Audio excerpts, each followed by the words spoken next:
Vote পরবর্তী হিংসার অভিযোগে গ্রেফতার তৃণমূল কাউন্সিলর, 6 দিনের পুলিশি হেফাজত।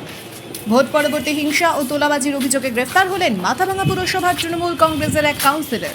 ধৃতের নাম চন্দ্রশেখর রায় বসুনিয়া। তিনি শহরের 5 নম্বর ওয়ার্ডের কাউন্সিলর বলে জানা গিয়েছে। পুলিশ সূত্রে খবর, সোমবার গভীর রাতে মাথাভাঙা দক্ষিণ পাড়ায় তাঁর বাড়িতে অভিযান চালিয়ে তাকে গ্রেফতার করা হয়। অভিযোগ, 2021 সালের বিধানসভা নির্বাচনের পর এলাকায় হিংসা ও তোলাবাজির ঘটনায় তার নাম জড়িয়ে পড়ে।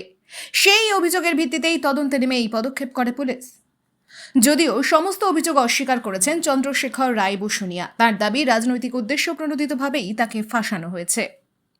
মঙ্গলবার ধৃত কাউন্সিলরকে মাথাভাঙা আদালতে তোলা হলে বিচারক তাকে 6 দিনের পুলিশি হেফাজতের নির্দেশ দেন। ঘটনাকে ঘিরে ইতিমধ্যেই রাজনৈতিক মহলে চাঞ্চল্য ছড়িয়েছে। Bureau news, ABN 24x7 Mathabhanga. আর আপনি নিজস্ব আপনারাও জানেন যে আমি এইসব কাজের সাথে যুক্ত কিনা, সেটা আপনারা নিজেরাও জানেন। আপনারা দীর্ঘদিনের পরিচিত, আপনারাও মাথাভাঙার, আমিও মাথাভাঙার। তো নতুন সরকারের যে উপহার দিল আমাকে 2021 কারণে গ্রেপ্তার করলো? 2021-24 নাকি 5 নম্বর ওয়ার্ডে বাড়ি ভাঙাভাঙি হয়েছে। তো সেটা আমরা নিজেরাই জানি না যে 5 নম্বর ওয়ার্ডে বাড়ি ভাঙাভাঙি হয়েছে কিনা। তো একটা মিথ্যা মামলা করেছে,